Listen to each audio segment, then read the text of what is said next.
So I'll make this quick video.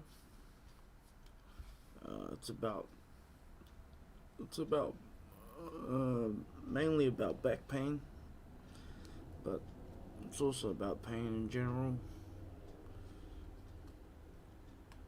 I'll start off by saying that I'm pretty sure they put something in my back. It's either something in my back that's remote controlled, which is highly likely, or it's like some sort of electric shock on the spinal nervous system. Because the only reason I say that is because just recently, here in New Zealand, from Auckland, they started saying feel the pain, and then next minute I'll start feeling some pain. But before that, it was the exact same pain that I used to get when I was in Australia as well. Only difference now, they were saying it, so I made that correlation that it's to do with something remote controlled.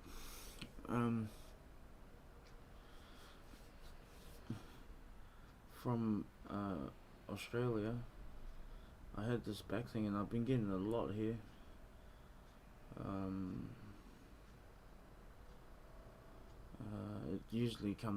Usually, I know what they're trying to do. They want me to stop training, but in order for me to get rid of it, I need to train in order to warm up my muscles to be able to stretch.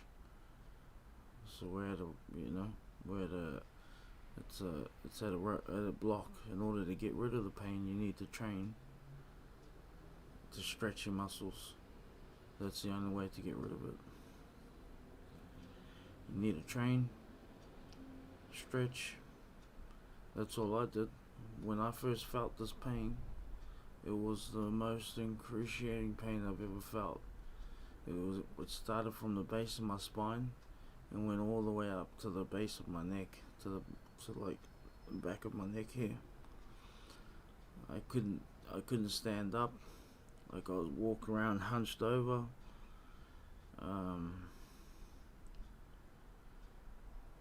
And it lasts. Well, for me, it lasted. I couldn't bend over. I just laid there, and then, like, I laid there for about, I think. Oh no, I had to go to work. That's right. I had to do the sneakies so I could get paid while I was at home. So I went to work for about a week, and worked like I just walked around like I wasn't in pain at all, but I was.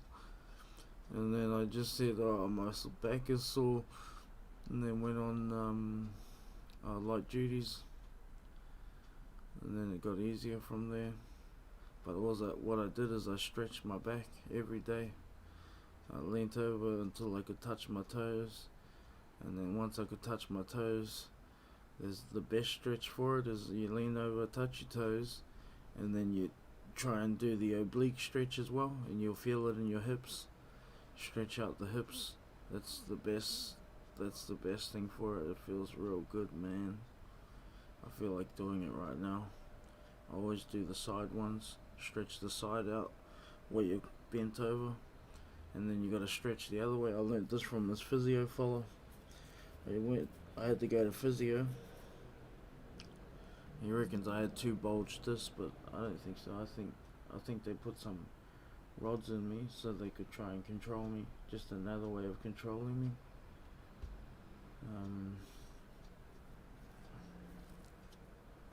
But I like these electric things because I can feel them in my neck.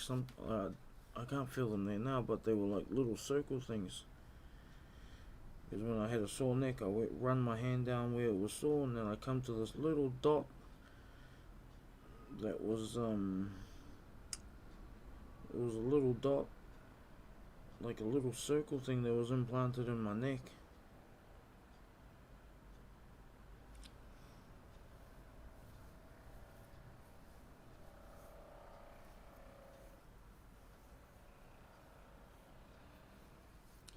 But what I did is I stretched every day, and I knew that stretching was the best thing.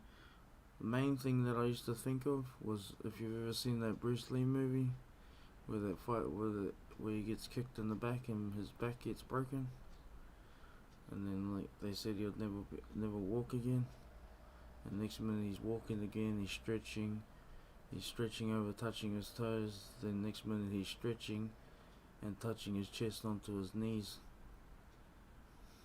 and next minute he's back to training again. So I was like, oh, if that fella, if he could do it, then I can definitely do it from this. But it was sore, man. It was the sorest, and I felt it a few times here. But I just start stretching now.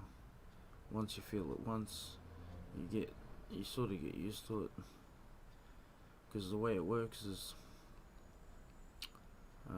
well, I guess it wouldn't work that way if you got like some type of electric shock type thing put into you. It wouldn't really work that well. You just need to stretch anyway, because all that's happening is your muscles are tightening up to protect that area. I learned this from this physio file. Your muscles tighten up to protect that area, and when it tightens up, it gets sore as well, so it minimizes your movement. So the first thing you want to do is you want to stretch. You want to stretch out your lower back, stretch out the side of your back, and then stretch out all the other muscles too, and your leg muscles play a big role in it as well, because your legs, the back of your leg muscles, like your hamstring and calves, they're connected to the back. So anytime that they tense up or they pull strain on it, anytime any strains on your back, it relieves through your legs as well. So the muscles in your legs will get tighten up to help protect the back as well, and then it just gradually reduces as it goes down to your calf muscles. So you have to stretch all of your back muscles out, from your back right down to the back of your legs. That's how I do it anyway. And then you can go back to training again.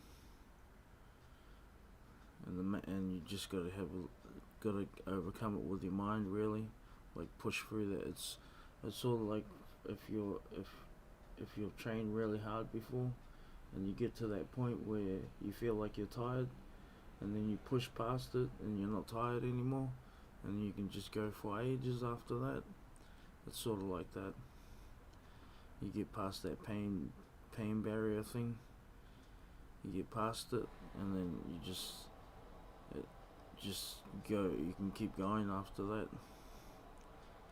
And then if it comes on again, you just do the exact same process that got you through it the last time. That's what I do every time. And the main thing is stretching. I haven't stretched for like 4 or 5 months, and then I started training. So I was waiting for my muscles to get tight again, but it was just my calf muscles. I'm not really training. I'm just like getting the heart rate up. I'm trying to get my cardio up, and my lungs to match my cardio. My cardio's alright. My lungs are a bit behind, and my muscles, but I think it's just the lack of protein. Like they're still sore now, my leg muscles. Just the lack of protein. If I start drinking protein shakes, 1 in the morning, 1 at night time, my muscles should heal up. The recovery should increase.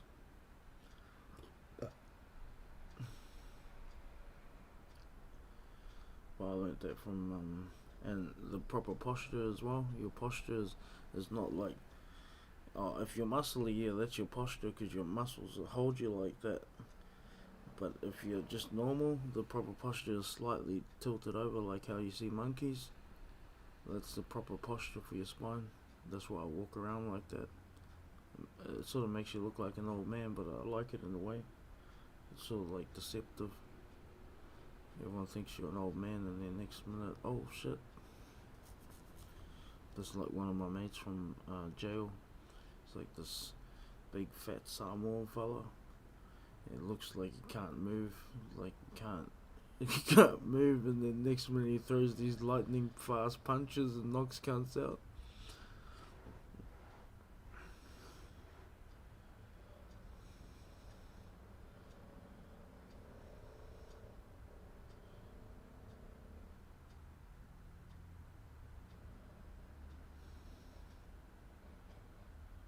yeah.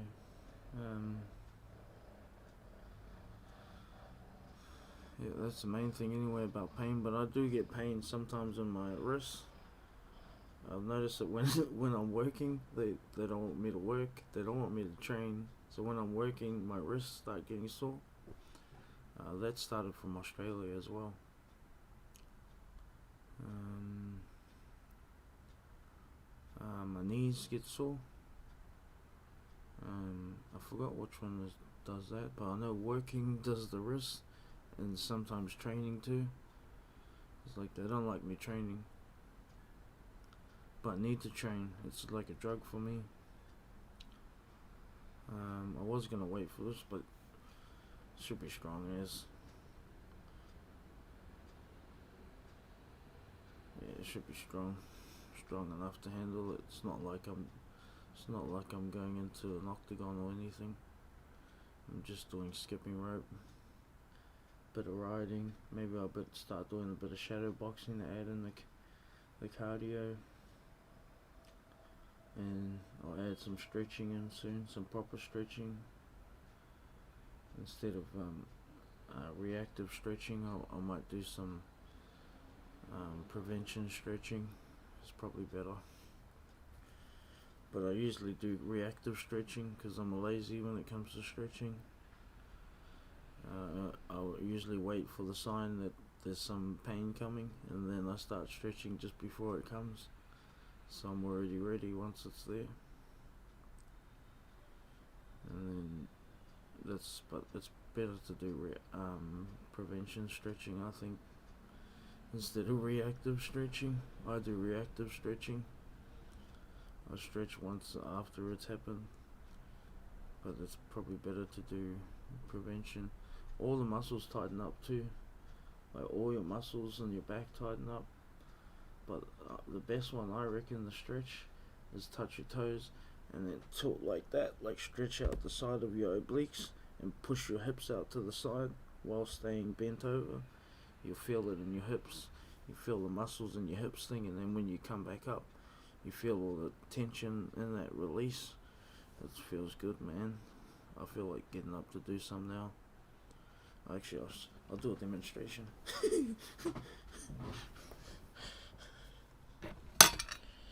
I can't do it because my guts is too fat. Like, I can't do it properly, but you should get the picture. So if you bend over like this, and then tilt like that. Stretch your obliques out, so we got that.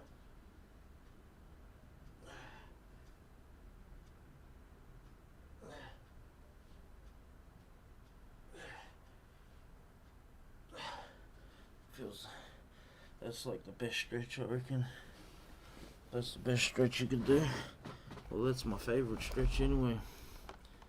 Makes me feel like a cat.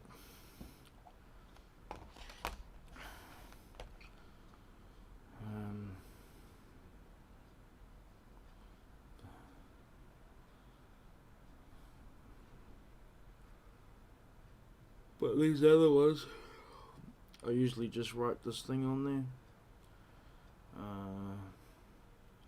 It's this thing my nana taught me. It's like a protection prayer, karakia. I usually write that on there and it fixes it up. It's weird, but it does. It just fixes it up. I write this prayer on the place that's sore on my body, and it fixes it up. My nana taught me that. She taught me some other black magic. Well, it's not black magic. They would call it white magic because it's like healing magic. I never used to believe in it. I used to think it was bullcrap. But it actually worked, and when it worked, I still didn't believe it. I'd made up excuses like it was just a fluke, or it was I had this wart on my hand, and my nana said, "Oh, yeah, look, you go like this," and she grabs this piece of, she was like, "Go get that piece of flax over there, a little bit, pull a little strand off, like a string," and then I go grab it and bring it back, and she's like, "This is what you do, look." She goes and ties a knot and puts the knot over the thing, like the loop of the knot, and then closes it over the top, and then pulls it tight. And she goes, "You got any more?" And I was like, "Nah." And she's like, "Oh, what?" And they take that and you go bury it in the ground. And when it rots, that will fall off. And sure enough, probably about a few months later, it fell off. Fell off after I come out of the bath. But I was like, oh, the bath must have been too. You know how the water makes your skin soft. Well, that's what happened. It went soft, and then I went and wiped it, and it just wiped off my hand. But I still didn't believe it.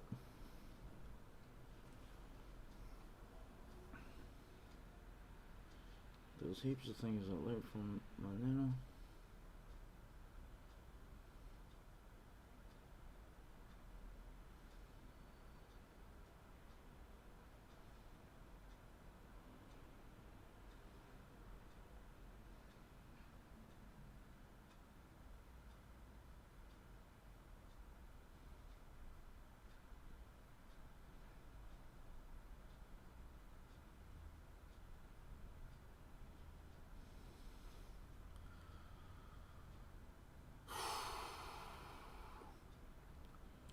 But that's the best. That's the best thing to do, I reckon. Is stretch. Like these ones, sometimes I just ignore it. The ones in my in my wrists and in my things. That's why I want to cut this. I want to see what's in there, because I did have an operation there to have something removed, but I was put to sleep for that one. I shouldn't have been put to sleep. I'm sure they put something there. And then I got a couple of scars here where they could have put something there too to make it sore. But this one's the main one that gets sore.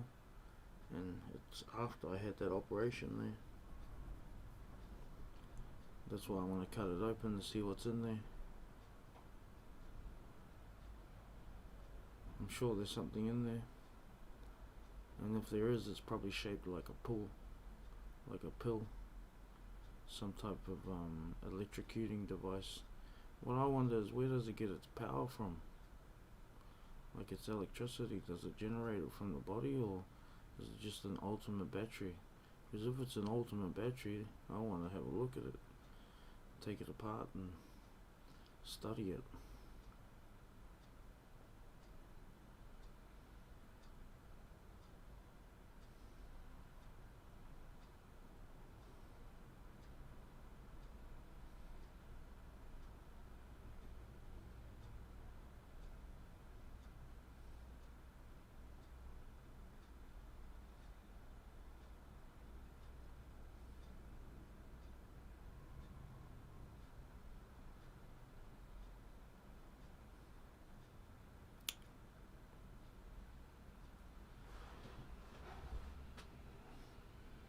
I'm gonna do some more, probably tonight. It's better at night time to do the cut.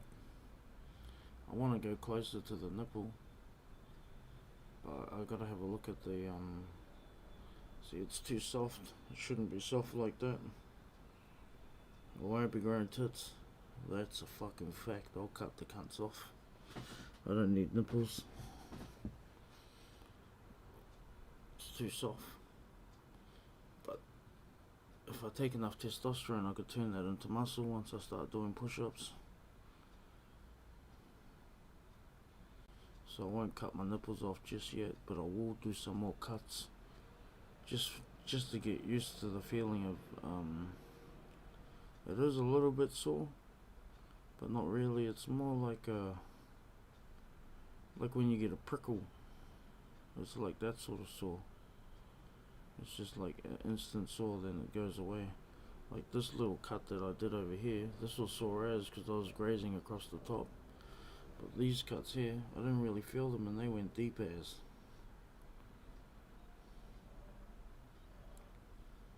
But I think you don't feel them at all if you do what the Africans do is they squeeze it like that, and then they grab the razor over the top and then it just cuts it right through the flesh. People don't even flinch. They don't even feel it. You'd feel it afterwards, but you'd feel the stinging and that.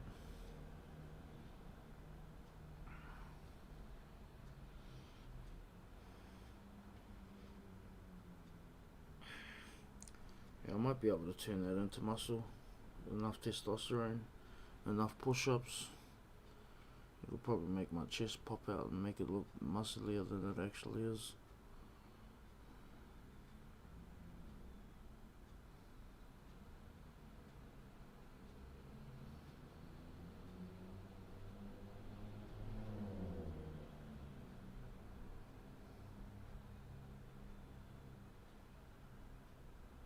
I personally think I'd look cool with no nipples. There's no reason for men to have nipples anyway, unless you play with them.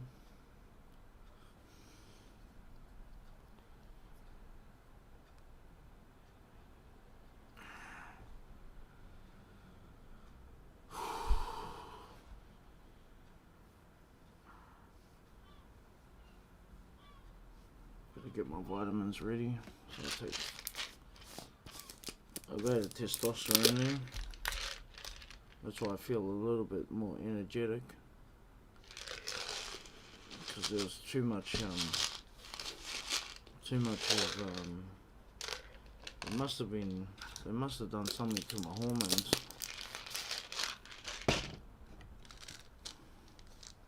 I think because she was trying to do it while I was staying with her over in fucking Aussie.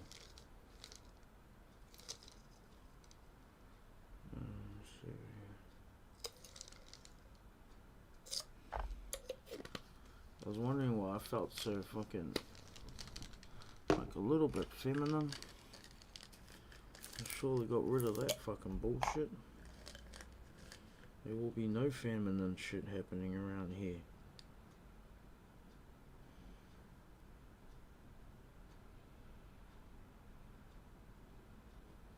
It makes me feel a little bit angry too. I feel like killing people when I've noticed when my thing's too high. Because it's mainly because the hormone is too high, but the chemical compounds are way stronger. So there's an imbalance, and it doesn't like it. The chemical compounds, they're way stronger, I reckon. I'm not a neuroscientist, but that's what I reckon. The brain is way stronger than those hormones. Because now that I know what they're trying to do, it just pisses me off now.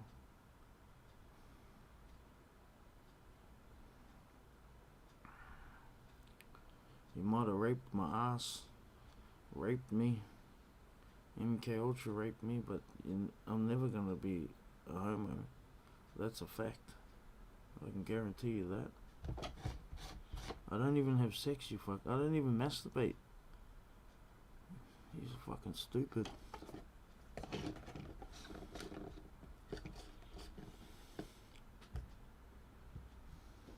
I'll take some iron too. I usually don't take too much of these, the metals, but I will take one now because I'll probably go down and do some more skipping and some more work on my boat.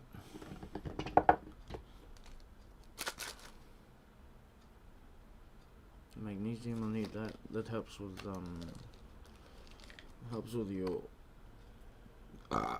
your muscles. It says relaxes your muscles, but as far as I know, it helps build muscles too. Forgot what zinc was for. The most important one. This is good. Apparently, this is good for babies. I'm guessing it's good for brain development.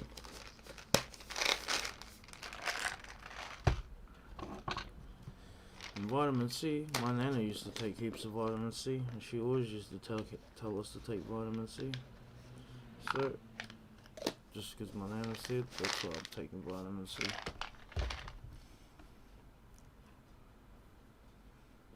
But I think it's good for your immune system or some shit like that. But I also read, I watched, did I watch it or someone tell me? I think I might have watched it, where this fellow was doing these trials for cancer patients. And if you take high doses of vitamin C, it does something like it like starts fighting back at the it's sort of like cannabis, but you take like real high doses of vitamin C, and it helps reduce cancer or some shit like that if you in cancer patients. I don't know how true that is because I've never had cancer before, so I couldn't test it. But I'll take it now.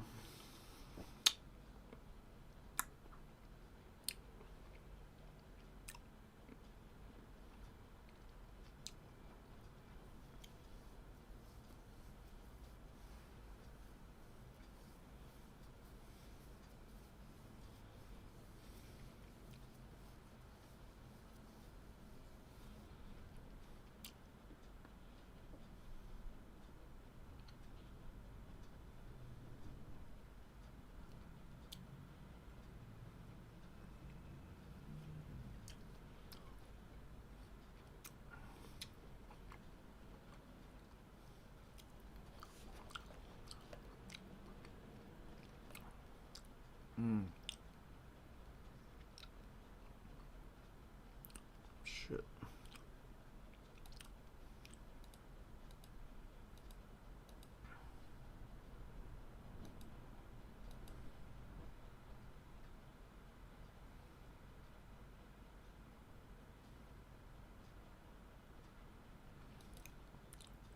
Fuck that, it took all night to edit my video.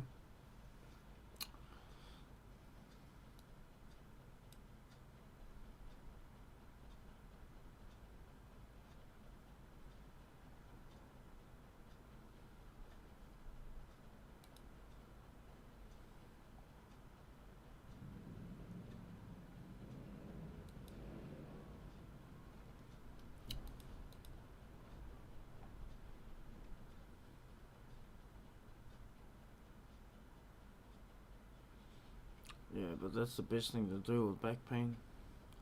Well, I always have it there, and it's usually followed by people talking about feel the pain or some shit like that. That's why you shouldn't do that. That's why you shouldn't do this and take that. Most of it's bullshit, and they're not even related to me. They're more like talking about this old cunt here, the Clonian.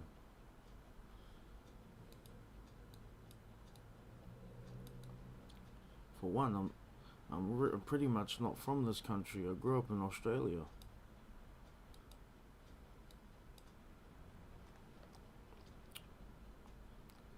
I grew up here till I was 14, and then I moved to Australia. Yeah, 14. I moved to Australia, and that was the end of that.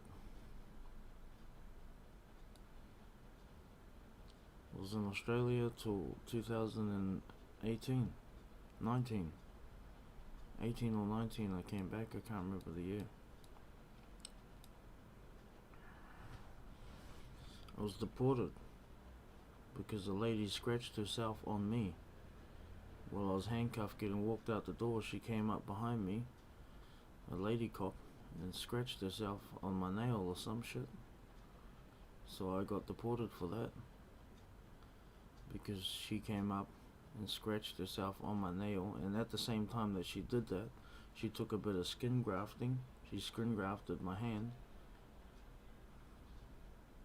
So she skin grafted me and then scratched herself at the same time. But what I think she did is she cut herself and then she skin grafted me. Or she skin grafted me, then cut herself. And then came back to the cop and goes, "Look, oh, he must have scratched me with his nail or something." And the cut was on her finger. It was like on the top of her finger. You know how sharp your nail will have to be to cut through that part of the finger? That's the hardest part of the fucking finger. She should have at least picked the softest part. I would believe that. But she picked the part that was right on the top, like she went with a prick thing and pricked that thing, and she showed the cop. She was like, "Oh, he scratched me." And I was like, "What? I was fucking handcuffed. You weren't even an arresting cop. You were just a bystander. How the hell did I scratch you?" Because they wanted me to put a shirt on, these cops. and we ended up getting into a tussle over it. And well, I was on my back on the ground, and I knew if I went onto my face, they'll like turn around on your face, and I was like, nah, I'm not. I wouldn't be able to defend myself if I was laying on my face down. But on my back, I knew I could defend myself while I was laying on my back. And I had the two of them. I had one in my legs, and the other one was standing over the top, trying to get me to turn over. And I was like, "Nah, I'm not turning over." Corey and them were there. And Corey was like, "Oh, just go, Deacon. Just turn over, Deacon."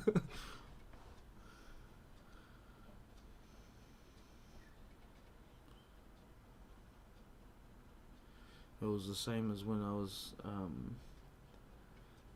arrested here, but it was different here. They were trying to force my fingerprints off me. Like they tried to hold all these cops. There were only 2 male cops and 2 female cops, but they were trying to, and they were little cops. They weren't like big cops. They were about the same size as me. They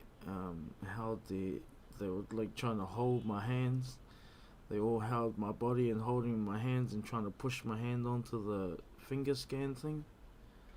But I knew that they were trying to get my fingerprints for something other than what they're supposed to be used for. That's why I don't like those things. I don't like those finger scan things, cause just for that reason, is because it's digital. So you could be finger scanning for anything. You could be finger scanning for them to take money or take authorization. You could be finger scanning for anything, you don't even know it. That's why I don't like those digital ones. And same with signing shit. I don't like signing on the digital one. I will sign a piece of paper so I can write shit on there, but I'm not signing a digital one. I'd have signed it, but because they won't give my fucking shit back. But I won't be signing that shit anymore, that digital stuff. Because you don't really know what you're signing for. But anyway, those cops in, this is when I got locked up and put in Mount Eden. Those cops, they got me on the ground. And the one cop that I didn't like, because he was just giving off the racist vibe. This Parker fella, little, like a young, he was weak as.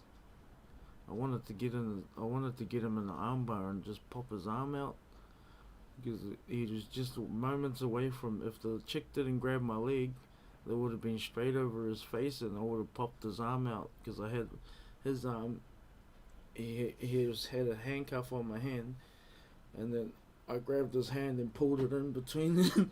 I had him in between my legs, and I just needed to get my other, and just as I was bringing my right leg up over his face, the lady cop grabbed my right leg and she was holding it there, and there's another cop holding my other arm, and I was still trying, and then this other cop came over and fucking jumped on my chest, and he was like, let go, and then I was like, I let go, and he was like, calm down. I was like, I'm not giving you my fucking fingerprints. He's like, alright, we're gonna take you back to the police station. Well, we were at a police station, but we were like in the office bit, which was fucking weird. We left the police station that I was at to go to another police station to use the finger scan there, which was up in the office, not in the actual cell.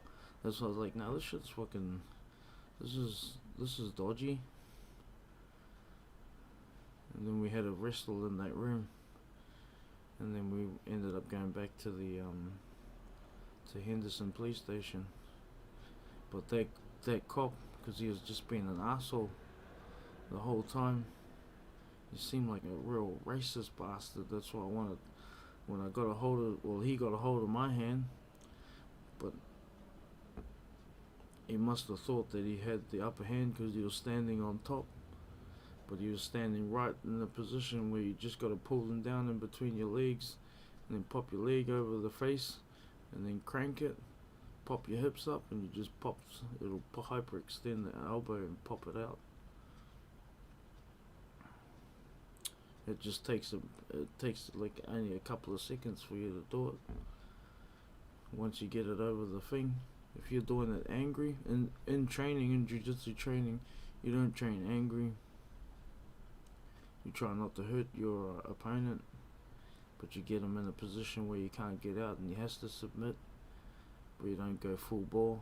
Like in training, you only go, well, I was taught you only go 25-30% of your strength when you're training with your friends. That's what my professor used to say, Marcus Neville. He's like, we're all friends here, so we don't train more than 25-30% on each other. We train mainly for technique, to master the technique, and the power will come after. But when you're angry, you'll be able to pop, in a real fight, you can pop someone's arm, like, real quick, because there's no restraint. Like when you're doing it with your thing, you get them locked into a position, then you slowly crank it. But if once you get them locked in and you go BAM, that's it. That's how quick it is. It's all over once you get the arm locked into your thing, locked in between your legs, and then BAM, pop your hips up. That's the arm done. It'll just pop straight out.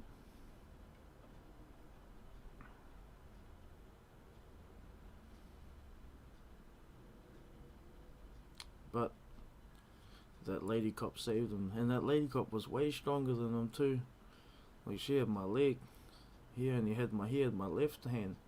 My left arm was the weakest arm. And she had my leg. My legs are the strongest.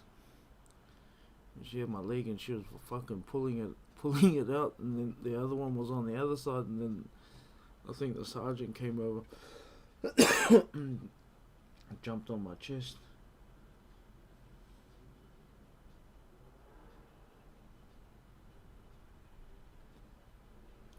And then they took me back to the Henderson.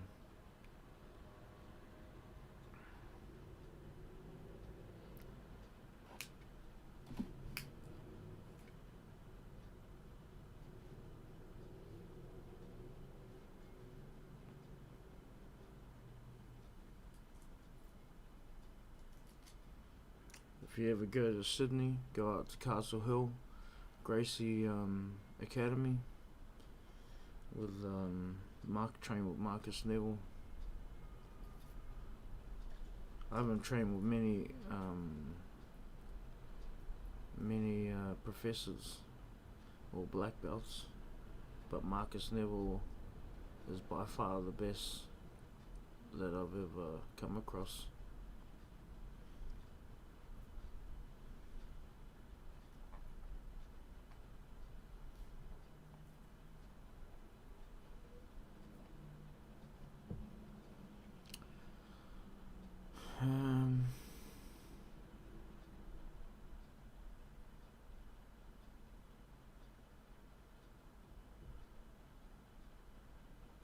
And if you do start jiu-jitsu, don't stop.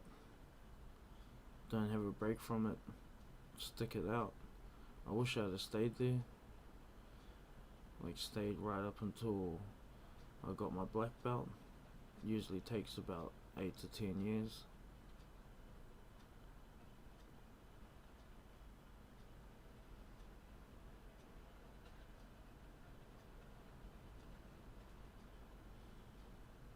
It's good for kids, I reckon. Depending on who's the trainer, as long as he's not doing some weird shit, he sticks to the core of what jiu-jitsu is. I think jiu-jitsu means unarmed. I think that's what it means. Jiu-jitsu, unarmed. It was supposed to be for when you lose a samurai loses his weapon.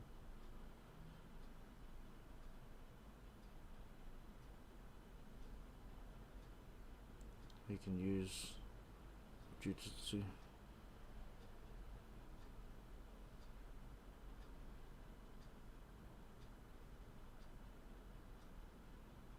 I reckon it's one of the best martial arts. Is jiu-jitsu. I always give ups to jiu-jitsu. and boxing. They're like one of the two main martial arts that I like the most. And Muay Thai. I like Muay Thai because it's because you add the extra limbs in. So if you were to punch hard out, you could eventually damage your hands. But when you got all these extra limbs like your elbows, your knees, your shin, you got more like you got the impact distributed instead of constantly hitting with your hands. And then if you get knocked down on the ground, then you got jiu-jitsu too. So you feel comfortable when you're on the ground. You won't panic when you get knocked on the ground. Wrestling's good for when you want to take someone down and stay on top of them and pin them down.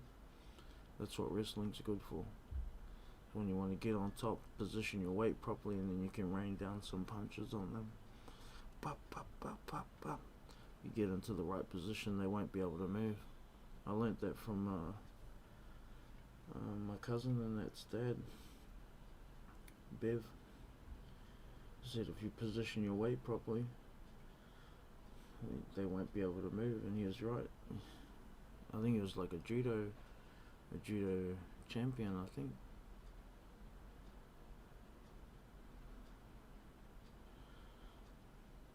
But I didn't even use all of my weight. I always go for side control. I reckon side control is the best.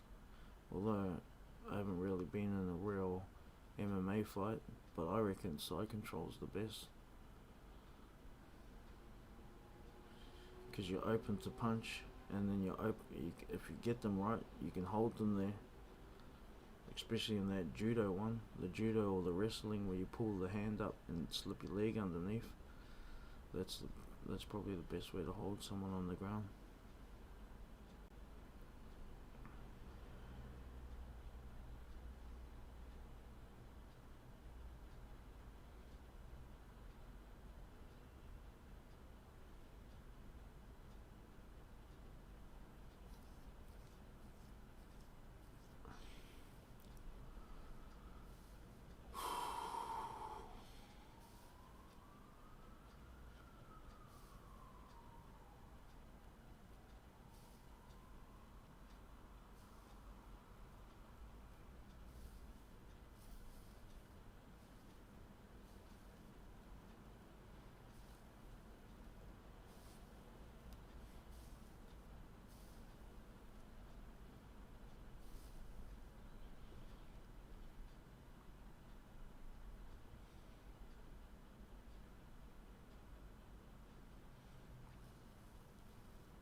I reckon I could get fit and still hold a lot of this weight. I reckon I'll still have heaps of weight. Like I won't even lose any weight by the time I get back to my fitness. So it's gonna look weird. It's gonna look weird that I'm gonna be fit but still have this weight. It's gonna look weird as. I'm gonna video it though. I'm gonna video my training. I never used to do that. I should have did it. I'm gonna video my training and then just have a look at it, what it looks like. But it might be like inspiration too for like bigger people. I'm not as big as some of the people, but I'm still probably I'll be considered obese. I think because my normal weight is around 74. I don't know what my weight is now, but I'm probably pushing at least 95, 100. Maybe like 95, I think.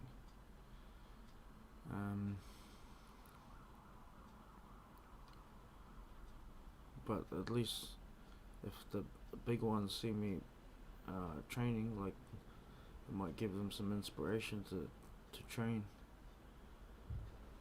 I don't worry about what you look like. Worry about getting fit. That's the main thing.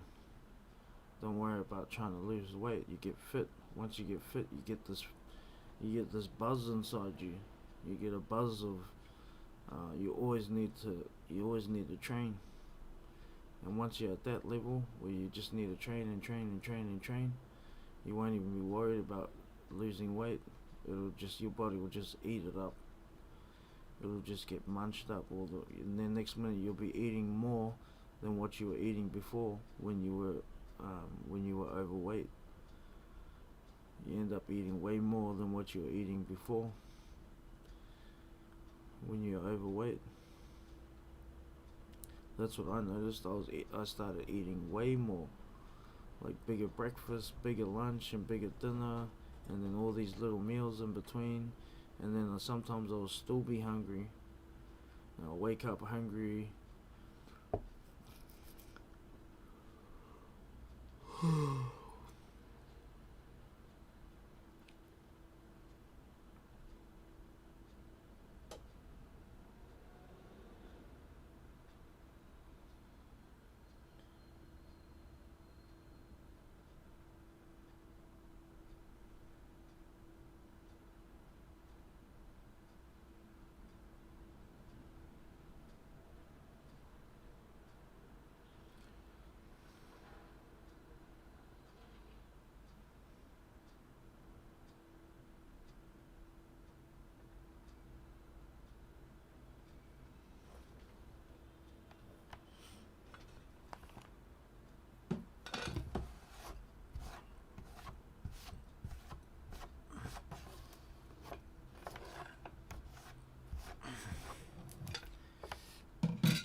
A mean breakfast. Might go find me some cocoa to put on my. Oh no, I don't want it to heal thing. I want it to leave a scar. That's right.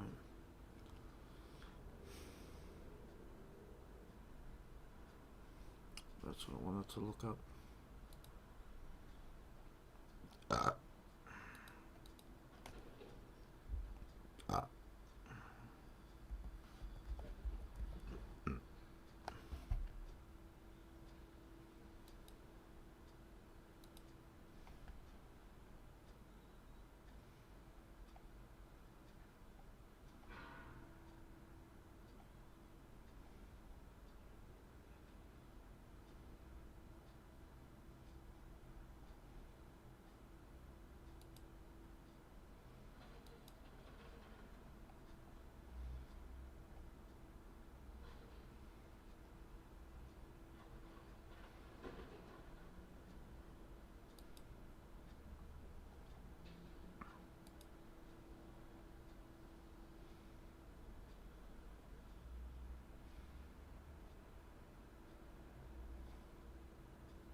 Those look too fat.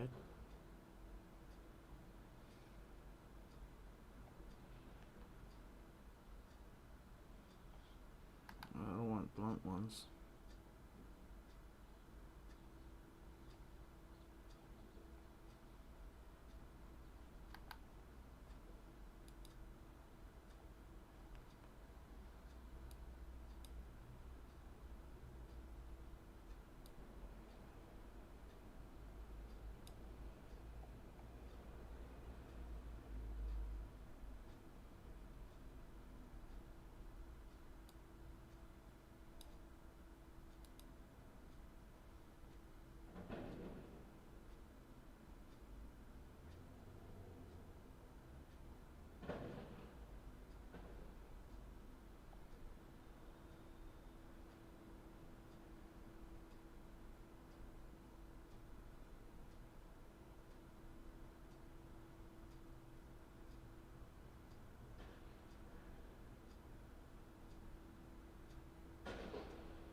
10-piece 3 syringe injection.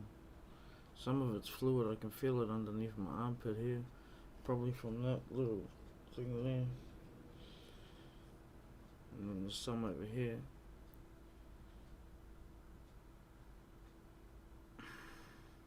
But most of it's here. It feels weird. It feels like water. I want to inject the thing in there anyway, drain some of it. Same in my hips too, the way it feels really soft. I just want to see what happens.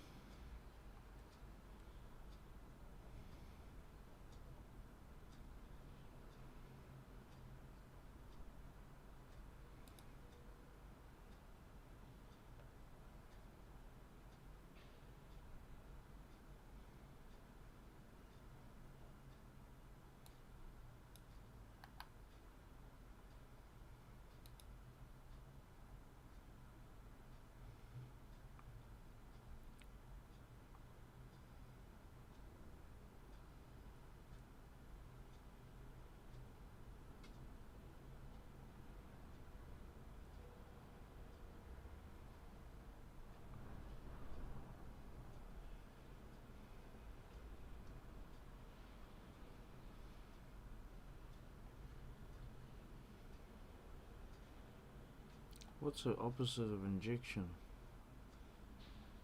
Rejection? If you want to pull something out of a thing.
I guess I could use one of those liposuction things.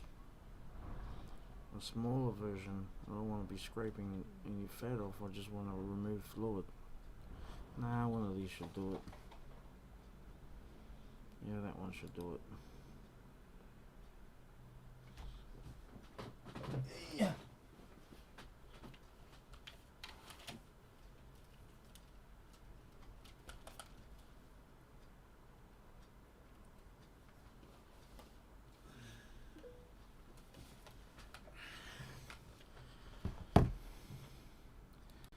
MK Ultra.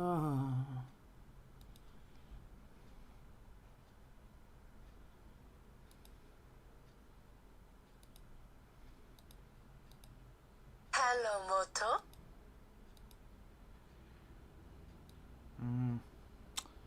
Nah, I might go brushless.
Ski.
I might end this video because I'm not really talking anymore.